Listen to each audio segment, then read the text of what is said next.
Prehistory. Human expansion. At the end of the 20th century, the unification of scientific and esoteric knowledge, which had long been separate and antagonistic, occurred. This was initiated by certain human spirits, who achieved transcendental contact with powers resembling an infinite mind. The infinite mind had long been foretold and anticipated by some, denied to exist by others. The time was right, and the information gained from the contact, the theoretical principles of which were completely unknown, could be used successfully in real life. The technology that had the most dramatic impact on human evolution was the permanent tunneling of space, the creation of so-called passages which enabled travel to alien worlds. Humanity's age-old dreams of traveling to the stars became reality. A cosmogonical model of the universe with its planes, stars and galaxies became unnecessary. The passages opened ways into zones whose formation was completely unrelated to the scientific concept of meta-galaxy. Building and activating a passage required enormous amounts of energy, and its destination point was impossible to predict. After activation, a passage became virtually autonomous, connecting two worlds.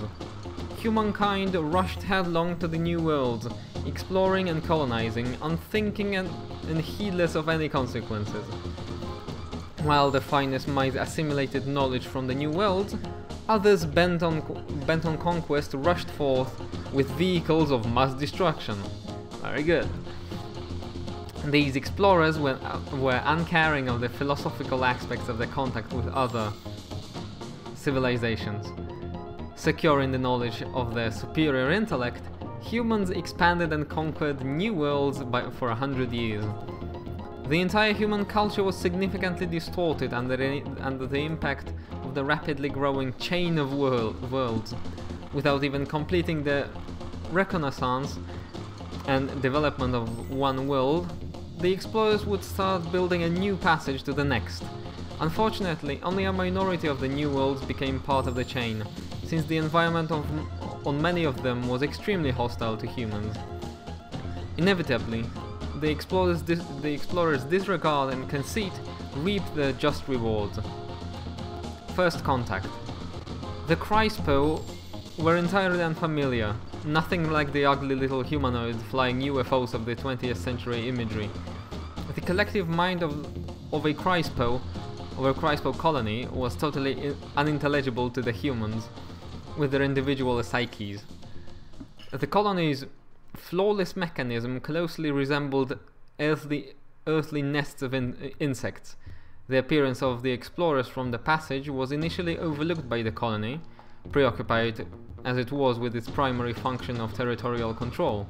Conversely, the advance guard of the explorers immediately started slaying these strange beasts, as they had done in similar circumstances so many times before.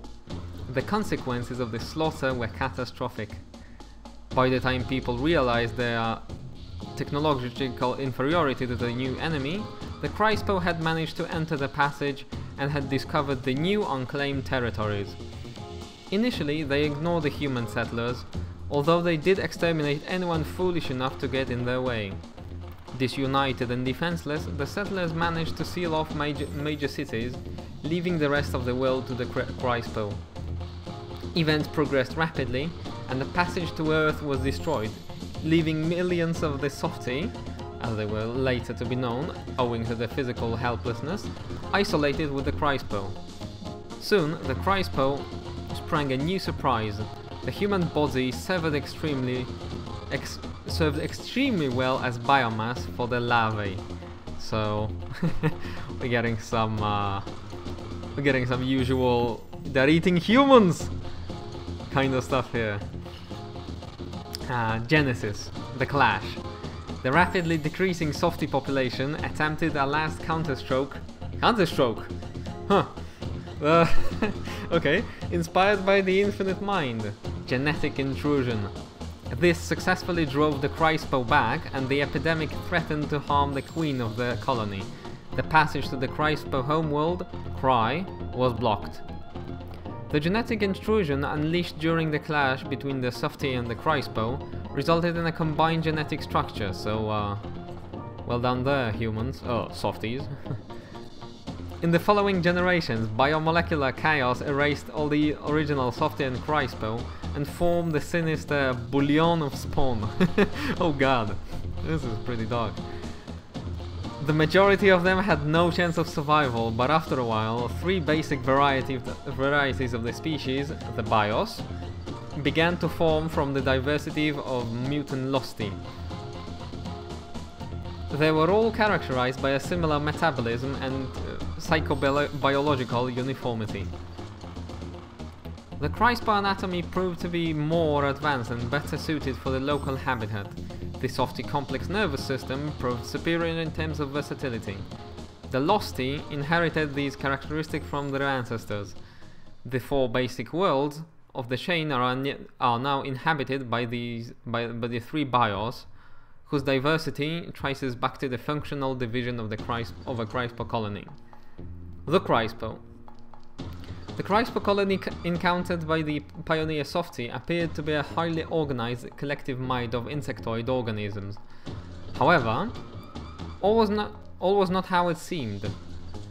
Only one division of the Christ-Poe manifested intelligence, and the Softie remained ignorant of their existence. It was the larvae, subterranean creatures, incapable of a feast of fast movement and relatively weak, who ran the colony. So the larvae ran the colonies. A complicated system of scents was used to control other divisions of the colony. There was a novel Perdido train station with a species who communicated with scent. So these worm-like bearers of mind were at the top of the colony hierarchy, with the queen at the head. The queen did not possess her own consciousness or identity. She merely integrated the mental primitives of the larvae. Human individualism was alien to her intrinsically collective mind. So we can see how Russians could think up this kind of creature there. Territorial expansion of the Christ-Poe was highly organized and began with the invasion of the Queen's satellites, the larvae, into the area to be occupied. The larvae controlled the Christ-Poe combat troops from deep underground by generating pheromones. The larvae consisted of a simple biological structure with a slow metabolism, which resulted in a lifespan lasting eons. All the creatures in the universe live according to their inherent nature. The Softie possessed a relentlessness of mind and spirit that urged them to ceaselessly search for the reason d'être. So, a reason to live, if you don't speak French phrases. Christ-Poe were free from such high matters. The leading strength lay in the integration of diverse beings by the Queen in a complicated but well-organized biological system. So we get a humanity fuck yeah kind of situation here. The Clash extracted these drives from both Christ-Poe and Softie. The few bios produced during the bouillon of spawn, capable of physical survival, inherited a combination of racial instincts, producing obscure urges which had lost any meaning. And this is why you... what happens when you lose your identity, I guess. The Losty. That explains the name. During the clash, while defending themselves from the ferocious Christ-Poe, the last generation of the Softie built underground enclave cities. S-caves. Okay. So like a cave and an enclave. Which became home for the descendants, the Losty. Although the Losty inherited their brains from the Softie, their subconscious integrated many weird psychic features of the Christ-Poe ancestors, which emerged as somewhat bizarre behavior in the mutants. It is the influence of these instincts that resulted in the bios existing in urban communities, the bunches. They endlessly practice cult rituals, the only reason for existence they have. Huh. This is becoming more and more interesting, actually. This is like a very cool society of lost organisms, I guess, and cultures. The bunches have survived only by strict adherence to the conservation laws that developed over time. A bunch cycle consists of several stages, each of which is closely connected to the physiology of one of the bios. The completion of each such function depends on the scent of the particular larva, which serves as a catalyst. Okay, so every bunch, every city has its larva. The complicated Christ-Poe mechanism of controlling the colony through the system of scent evolved into a sophisticated cult practiced by Delosty. This is what happens when you mix when you mix insects and culture. It involved great reverence of an addiction to the scent of the now hidden and unfathomable larvae, who still slowly crawl on the ground, disunited without their connection to the queen.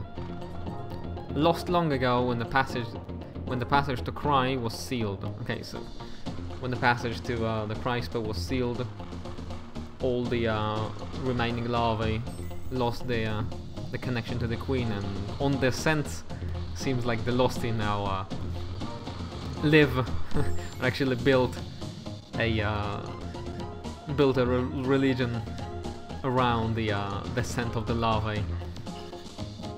It is now 1,000 years after the clash. The Losty have stabilized and formed aberrant tribes of inbred creatures. Living in the rubble of powerful and ancient civilizations, they practice endless cult cycles in an attempt to establish a rationale for their existence. Poor creatures. No, actually, this is quite dark. This is quite brooding. The player belongs to a new... Oh, very nice. The player belongs to the clan of Vangers, or in Russian, Vangers. Explorers, warriors, traders, and pirates in a world that is only just beginning to wake up from the oblivion. The strange worlds of the lost chain emerge as time passes. They are full of mystery, weird inhabitants, and dangerous competitors. Eventually, it will be revealed... Oh, spoilers! Eventually, it will be revealed that the clash between the Softy and the Christ-Poe was not coincidental. The weird history of the Bullion of Spawn had been planned by the Infinite Mind, hey! Specifically to develop a new type of warrior. The Venger. Okay. This is the end. This is the end. So Vengers approaching. See you in the gameplay video.